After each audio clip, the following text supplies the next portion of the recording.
வணக்கம் போட்டியாளர்களே, தனி ஒருவன் மேக்ஸ் சேனல் வழங்கும் ஏஜஸ் பகுதி 5 ஒரு சில வினாக்கள் உங்கள் பார்வைக்காக. அடுத்து இன்னொரு கேள்வி. ஃபாதருக்கும் சன்னுக்கும் வித்தியாசம் பார்க்கலாம். ஃபாதருக்கும் சன்னுக்கும் வித்தியாசம் 10 வருஷத்துக்கு முன்னாடி என்னவா இருக்கும்? 3 ஒன்றா கொடுத்துட்டான். அடுத்து தற்போதைய வயசு என்னவா இருக்கும்? இங்கே நான் போட்டுக்கிறேன், ஏன்னா பக்கத்தில் போடக்கூடாது. -10 வருஷத்துக்கு முன்னாடி 3 1 பார்த்தாலே அடிக்கலாம், உங்களுக்கு தெரியும்னு நினைக்கிறேன். ஏன்னா 3 1 2 1 டிஃப்ரென்ஸ் என்னன்னு பாருங்கள். 3க்கு 2க்கு வித்தியாசம் 1 தான் கிடைக்கும். 10 வருஷத்துக்கு முன்னாடி என்ன கிடைக்கும் உங்களுக்கு? அவ்வளோதான், வேறு நம்பர் கொடுக்கல. அப்போ ஆவரேஜ் போட்டால் 10 தான் கிடைக்கும். அப்போ என்ன கேட்குறான்னு பாருங்கள். Find the age at present கொடுத்துட்டான். யாரோட வயசு கேட்குறான், அதுதான் முக்கியம். இப்போ என்ன செய்யலாம் அப்படின்னா, ஓகே இது பார்க்கலாம். அது பாஸ்ட் டென்ஸில் கொடுத்துட்டான் இல்லையா, நம்ம இங்கேருந்தே காயை நகர்த்தலாம். 3 + 1 4 மடங்கு இருக்கும். 4 × 10 40 வயசு இருக்கும். 40 வயசு இருக்கும். ப்ளஸ் 20 வயசை கூட்டிக்குங்க, 60 வயசாக இருக்கும். இது ஆன்சர். ஏன் 20 கூட்டுறோம் அப்படின்னா 2 பேர்த்துக்கு வயசை கூட்டுறோம். எல்லாமே ஆவரேஜ் தான். 10 × 4 மடங்கு 40, அவ்வளோதாங்க. ஜஸ்ட்டு போட்டியாளர்களை இந்த கேள்வியை பாருங்கள், அருமையான கேள்வி. இந்த மாதிரி தான் எக்ஸாமில் கேட்பாங்க. அதை விட்டுட்டு, அதாவது சின்ன சின்ன குட்டி குட்டி கணக்குகள்லாம் எக்ஸாமில் கேட்க மாட்டாங்க. இந்த மாதிரி தான் கேட்பாங்க. பேங்க்கு, ரயில்வே, எஸ்எஸ்சி பார்த்துக்குங்க. அதுக்கான எக்ஸ்பிளனேஷன் இந்த மாதிரி தான். இது தேவையா நமக்கு? இதை தூக்கி எறிஞ்சிருங்க. அதுதான் நான் சொல்லக்கூடிய ஒரே ஒரு விஷயம். ஷார்ட்கட் ட்ரிக்ஸ் என்ன எப்படி, அதுதான். எல்லாமே ஆவரேஜ் தான். இதில் வரக்கூடிய நம்பர் ஆவரேஜ் போட்டோம்னா கண்டிப்பாக 4 தான். ஆவரேஜ் நம்பர் 4 வச்சு சும்மா லட்டு மாதிரி கணக்கை சாப்பிடலாம். இதை வச்சு நம்ம என்ன வேணாலும் பண்ணலாங்க. அதுதாங்க ஒரு ட்ரிக்ஸு. அவன் என்ன கேட்குறான் பாருங்கள். அந்த ஃபஸ்ட்டு சென்டென்ஸில் பாருங்கள். இவங்க 2 பேர்த்துக்கு உங்களுக்கு டிஃப்ரென்ஸ் போட்டோம் அப்படின்னா 40 - 36 4 தான் டிஃப்ரென்ஸ். இதுக்கெல்லாம் நீங்கள் மிஞ்சி போனால் ஒரு 20 செகண்ட் எடுத்துக்கலாம். நீங்கள் வாங்க, பெய்டு கிளாஸுக்கு வாங்க, அதுக்கப்புறம் பாருங்கள், உங்களுக்கே புரியும். அடுத்து இந்த கணக்கு பாருங்கள். இப்போ நம்ம மைண்ட்லேயே அடிக்கலாமா? பாருங்கள். ஏபி ரேஷியோ என்ன கொடுத்துட்டான்? 3 4 கொடுத்துட்டான் 1 வருஷத்துக்கு முன்னாடி. அடுத்து 1 வருஷத்துக்கு பின்னாடி பார்த்தீங்கன்னா எதிர்காலத்தில் 5 6 கொடுத்துட்டான். இங்கே 3 4 5 6 டிஃப்ரென்ஸ் போட்டு பாருங்கள், 2 தான் டிஃப்ரென்ஸ் கிடைக்கும். அதுக்கப்புறம் 1 வருஷத்துக்கு முன்னாடி 1, அதுக்கப்புறம் 1 வருஷத்துக்கு முன்னாடி 2 கிடைக்கும். கேட்டுங்களா? ஆவரேஜ் போட்டால் 1 தான் கிடைக்கும். அவன் என்ன கேட்குறான் பார்த்தீங்கன்னா, ஏவோட வயசு கேட்குறான். ஏவோட வயசு என்னவா இருக்கும்? 1 மடங்கு இன்ட்டு இந்த இடத்துல 3க்கு 3 போட்டுருங்க. 3 + 1 4 வயசு இருக்கும், அவ்வளோதான். இதுதான் ஆன்சர். போட்டியாளர்களை இந்த கேள்வியை பாருங்கள். கேள்வி அதற்கான விளக்கம் பக்கத்திலேயே கொடுத்துருக்காங்க. அப்புறம் என்ன, வழக்கம் போல் எக்ஸு ஒய்யு பார்த்தீங்களா? இதுக்கெல்லாம் நமக்கு வேலையே கிடையாது, தூக்குங்க அப்படியே. அதுக்கப்புறம் ஆப்ஷன் பக்கம் போகாதீங்க. இதை பிடிக்கிறது அதெல்லாம் வேண்டாம். Just for only ratio average.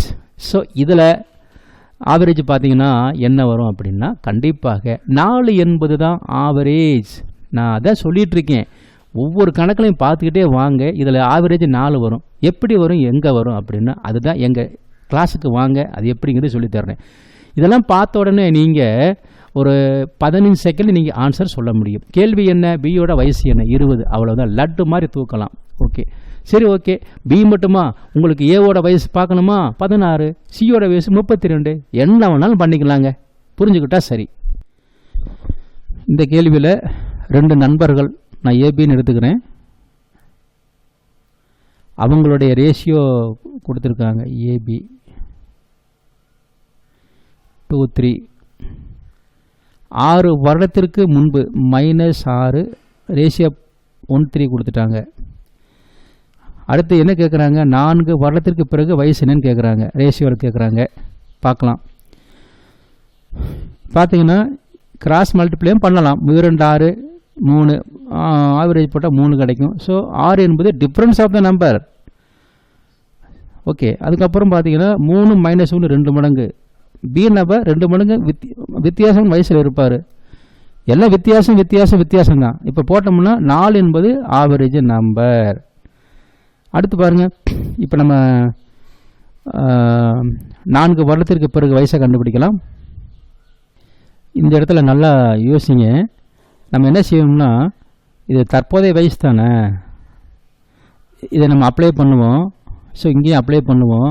அதுக்கப்புறம் வரக்கூடிய நம்பரை வச்சு நம்ம 4 வருஷத்துக்கு பிறகு அப்படின்னு நம்ம வந்து கணக்கு எடுப்போம். ஆனால் இங்கே யோசிங்களே கொஞ்சம், ஆவரேஜ் நம்பர் 4 வருடத்திற்கு பிறகு என்ன ரேஷியோ இருக்குன்னு கேட்டிருக்கான். அப்போ எத்தனை மடங்கு மேலே கூடுது பாருங்க. 4 வருடத்திற்கு பிறகு என்ன வயசு இருக்குன்னு நம்ம கேட்டுட்ருக்கான். நான் என்ன செய்கிறேன் அப்படின்னா, இந்த ஆவரேஜை வச்சு நம்பரை வச்சு இதை கேன்சல் பண்ணுறேன் அப்படின்னா எத்தனை மடங்கு அதிகமாகுது, அதுதான் பாயிண்ட். இருக்கக்கூடிய வயசு 2 3 கொடுத்துட்டான். இதுக்கு பிறகு இந்த 4 வருடத்திற்கு பிறகு 1 மடங்கு தான் கூடுது அப்படிங்கிறது நம்மளுக்கு தெரிஞ்சு போச்சு.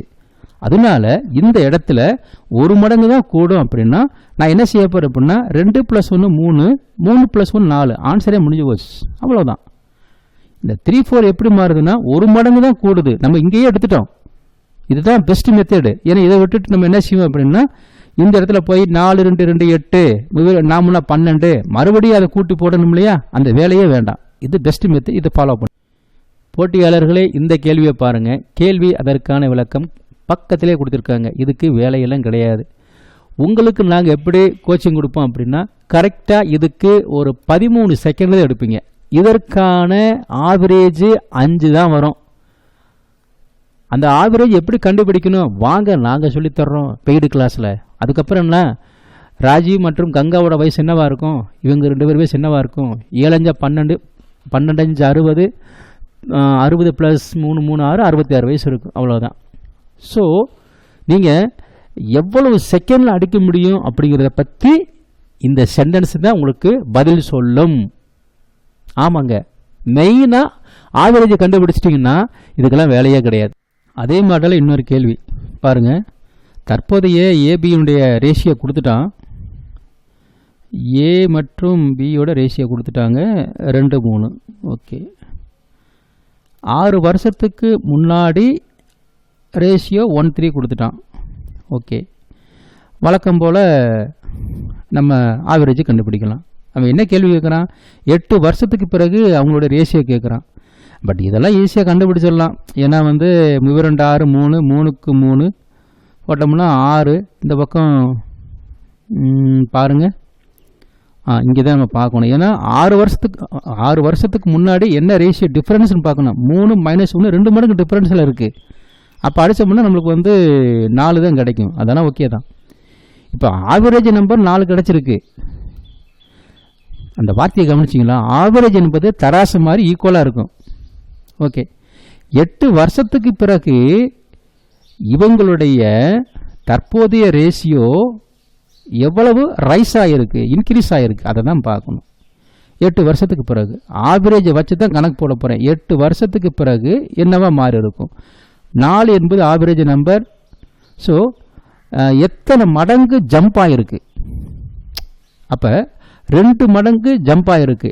8 வருஷத்தில் இந்த வயசு வந்து 2 மடங்கு ஜம்ப் ஆகிருக்கு அப்படின்னா என்ன அர்த்தம், 2 கூட்டுங்க, 2 + 2 4 இருக்கும். இவனுக்கு 3 + 2 5 இருக்கும். ஆன்சரே முடிஞ்சு போச்சு. இவ்வளவுதான். போட்டியாளர்களே, இந்த கேள்வியை பாருங்கள். அருமையான கேள்வி. கேள்வியை பார்த்துக்கிட்டே வர்றீங்க. மறக்காமல் நீங்கள் இந்த ஸ்க்ரீன்ஷாட் ஒன்று மறக்காமல் எடுத்து வச்சுக்கோங்க. இப்போ விளக்கம் பார்த்தீங்கன்னா உங்களுக்கே தெரியும். அவன் என்ன கேட்குறான், சென்டென்ஸை தெளிவாக படிச்சுக்குங்க. டியோட தற்போதைய வயசு கேட்குறான். நான் ஏற்கனவே என்ன சொல்லியிருக்கேன் உங்ககிட்ட, ரேஷியோ கண்டிப்பாக வரும், அப்படி தான் உங்களுக்கு நான் ட்ரைனிங் கொடுப்பேன் அப்படின்னு சொல்லியிருக்கேன். இதெல்லாம் பார்த்தீங்கன்னா ரேஷியோ. ஓகே, அடுத்து ஆவரேஜ் ஒன்று கண்டுபிடிக்கணுமா. ஓகே, அது எப்படி சார் கண்டுபிடிக்கிறது அப்படின்னா ஒன்றுமே இல்லைங்க. ஸோ இதுதான் மாயாஜால கணக்குன்னு சொல்லுவாங்க. ஆவரேஜ் என்னவா இருக்கும், ஆவரேஜ் வந்து 6 இருக்கும். 6 தான், இவன் தான் 6 வயசு டியோட வயசு. அது எப்படி சார் கண்டுபிடிச்சிங்க வாங்க நான் சொல்லித்தர்றேன். கணக்கே முடிஞ்சு போச்சுங்க. இதுக்கெல்லாம் பார்த்தீங்கன்னா நீங்கள் ஒரு 13 செகண்ட் தான் எடுப்பீங்க. நீங்கள் இந்த மாதிரி எழுதுனீங்கிற அவசியம் இல்லை. நான் இங்கேயே சொல்லி கொடுத்துருவேன். இது இப்படித்தான் அப்படித்தான், அதுதான் நான் சொல்லக்கூடியது. இதெல்லாம் லைப்ரரியிலும் பார்க்க முடியாது, மற்ற கோச்சிங்லாம் பார்க்க முடியாது. நான் கேரண்டியாக சொல்ல முடியும். இதை நீங்கள் பார்க்கக்கூடிய ஒவ்வொரு கேள்வியும் 100க்கு 1 மடங்கு தான் ஷார்ட்கட் ட்ரிக்ஸ் வச்சுட்டு பார்த்துக்கிட்டு இருக்கீங்க. இதை விட வேற லெவல் அதுக்கு மேலே வச்சுருக்கோம். ஓகே, நான் ஆன்சர் கண்டுபிடிச்சிட்டேன். ஒருவேளை சியோட வயசுன்னா எப்படி பண்ணுவீங்க? எப்படி ஒன்றாலும் பண்ணலாம். பாருங்கள், சியோட வயசு இன்னும் 2 மெத்தடில் சொல்லித்தர முடியும். ஏவோட வயசு அப்படின்னு என்னவா இருக்கும்? 6 × 2 12 இருக்கும். சியோட வயசு 24 இருக்கும். அப்படியும் கொண்டு போகலாம், அல்லது நம்ம டைரெக்டாக கொண்டு போகலாம். டிஐ போல சி நபருக்கு 4 மடங்கு அப்படின்னா 24 வயசு இருக்கும். சரிங்களா? சும்மா லட்டு மாதிரி தூக்கலாம் கணக்கை, புரிஞ்சுக்கிட்டா சரி. ஆனால் மெயினாக கண்டுபிடிக்கிறது என்ன கண்டுபிடிக்கணும்? அந்த ஆவரேஜ் தாங்க. அது எப்படி சார் வந்துச்சு? வாங்க நான் சொல்லித்தரேன் பாருங்க, அருமையான மெத்தேடு. எல்லாமே நீங்கள் அந்த கணக்கை கவனிச்சுக்கிட்டே வாங்க. ஆவரேஜ் தான். A girl is twice as old as her sister. 4 years hence, the product of their ages will be 160. Find their present ages. A girl, அவளுடைய வயது விகிதம் 2 மடங்கு அவளுடைய சகோதரியைப் போல 1 மடங்கு. கேர்ள் 2 மடங்கு, சகோதரி 1 மடங்கு. 4 வருடத்திற்கு பிறகு அவர்களின் பெருக்குத்தொகை வயது 160 + 4. இவர்கள் இருவரின் பெருக்குத்தொகை வயது 160. பெருக்குத்தொகை வயது என்றால் கண்டிப்பாக 2 நம்பர் வரும். இதில் பார்த்தாலே தெரியுது, ஒரு நம்பர் 10, இன்னொன்று 16. 2ஐயும் பெருக்குனா 160. கேள் 2 மடங்கு வயது அதிகம், 16 இந்த பக்கம் கொண்டு போயிருங்க. 16, 10 இந்த பக்கம். இப்போ போட்டு பாருங்கள், 16 × 10 160. கேளோட வயசு 4 வருஷத்துக்கு பிறகு 16, தற்போதைய வயசு 12. அடுத்து சிஸ்டரோட வயசு 4 வருடத்திற்கு பிறகு 10, தற்போதைய வயசு 6. ஸோ இருவரின் தற்போதைய வயது 12, 6. போட்டியாளர்களே, இந்த கேள்வியை பாருங்கள், அருமையான கேள்வி. அப்புறம்னா இதில் பார்த்தீங்கன்னா எக்ஸு ஒய்யு அதுக்கப்புறம் தகராறு தான். இது தேவையா? நல்லா கவனிச்சுக்கங்க, சென்டென்ஸ் நல்லா கவனித்து பாருங்கள்.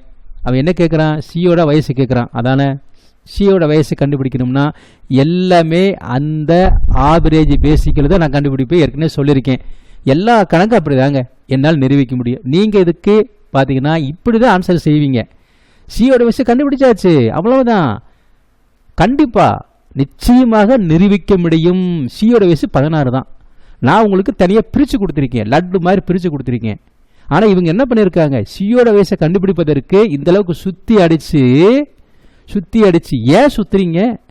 ஒரு படம் பார்த்தீங்களா? திருவிளையாடுன்னு ஒரு படம் இருக்குது. விநாயகருக்கும் முருகனுக்கும் போட்டி வச்சாங்களாம். இந்த உலகத்தை யார் சுற்றி வருகிறார்களோ அவர்களுக்கு தான் ஞான பழமா. கரெக்டுங்களா? சரி, அப்படின்னா இவர் முருகன் என்ன செஞ்சார்? இந்த அளவுக்கு சுற்றி அடித்து வந்தாராம். ஏன் இந்த அளவுக்கு சுற்றி அடிக்கணும்? நம்ம இங்கேயே சுற்றலாம்ல, எங்கே சுற்றலாம் அதை தான் கவனிக்கணும். ஸோ இந்த இடத்துலையும் நீங்கள் பார்த்தீங்கன்னா ஆன்சர் லட்டு மாதிரி கிடைக்கும். கரெக்டுங்களா? அவ்வளவுதான். இது நீங்கள் புரிஞ்சுக்கிட்டீங்கன்னா இந்த அளவுக்கு சுற்ற வேண்டிய அவசியமே இல்லை. கேள்வியிலே அடங்கியிருக்குங்க, எல்லா விஷயம் அடங்கியிருக்குங்க. ஆமாம், 16 தான் ஆன்சர், நிரூபிக்க முடியும். இந்த அளவுக்கு நீங்கள் செய்ய வேண்டிய அவசியம் கிடையாது. பார்த்தோன்னே நீங்கள் அடிச்சிடலாம்.